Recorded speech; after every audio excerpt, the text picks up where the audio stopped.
Hello friend, yes important 7 engineering MCQs and most repeated 7 engineering MCQs की हमारी तीसरी video है।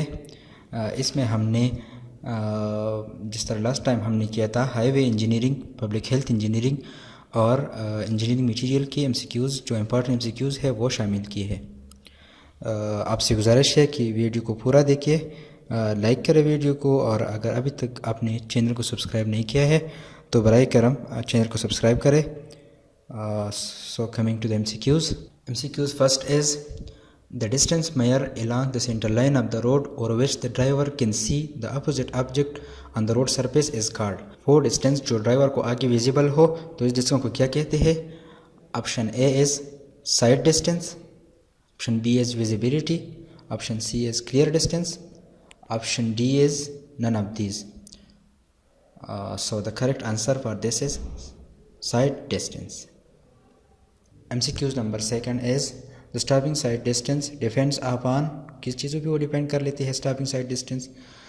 stopping side distance एक्चुअली वो distance है जो ड्राइवर को चाहिए ताकि वो आगे रिकॉर्ड को देखे तो इससे पहले स्टॉप कर सके, गाड़ी को रुकवा सके विदाउट कोलिजन, विदाउट एक्सीडेंट। सो स्टॉपिंग साइड डिस्टेंस किन किन चीज़ों पे डिपेंड करता है?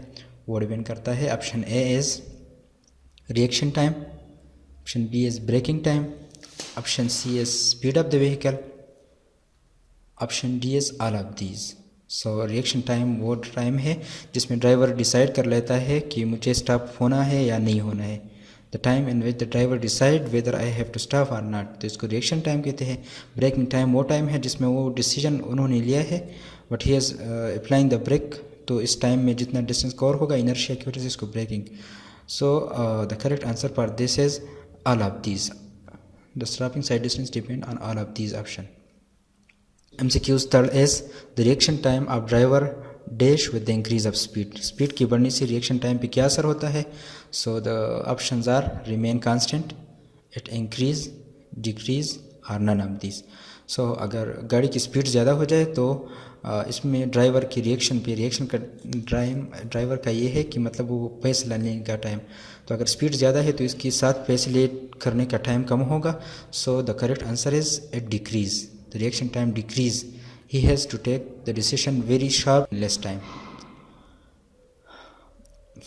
MCQs 4 is a wall constructed to retain the earth from slippage on the hill side of the road is called।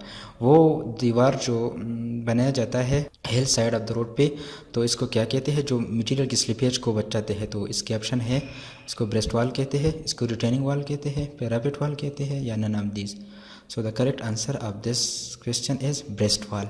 आप लोगों ने देखा होगा अगर ये रोड का क्रॉस सेक्शन है हमारे पास, तो ये सपोज़ हिल एरिया है, तो इस हिल की इस साइड पे जो हम कर लेते हैं, जिस वॉल को कंस्ट्रक्ट कर लेते हैं ताकि स्लिपेज ऑफ मटेरियल ना हो, तो इसको कहते हैं ब्रेस्ट वॉल, इसको ब्रेस्ट वॉल कहते हैं। और जो इस साइड ऑफ द रोड पे होते हैं जो रोड को नीचे गिरने से बचाते हैं, तो इसको कहते हैं रिटेनिंग वॉल। सो हमारे इस MCQs का आंसर है ब्रेस्ट वॉल, क्योंकि हमने दिया है कि जो मटेरियल की स्लिपेज को बचा सके, तो इसको कहते हैं breast wall. MCQs 5 is in water bound macadam the binding material is। Water bound macadam में बाइंडिंग मटेरियल क्या होती है? पहले तो हम ये जानें कि वाटर बाउंड मैकेडम क्या है। WBM इस किस्म का रोड होता है जिसमें हम क्या कर लेते हैं, रोड की एग्रीगेट, सब ग्रेड, सब बेस, इस सब को बना लेते हैं, लेकिन इस पर बिटुमेन डायरेक्टली नहीं डालते।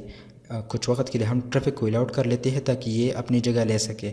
तो अनपेव्ड जो सरफेस होता है, मतलब जिस पे बिटुमेन नहीं डाला जाता, इससे पहले इसको वाटर बाउंड मैकेडम कहते हैं। तो इसमें बाइंडिंग मटेरियल बेसिकली क्या होता है?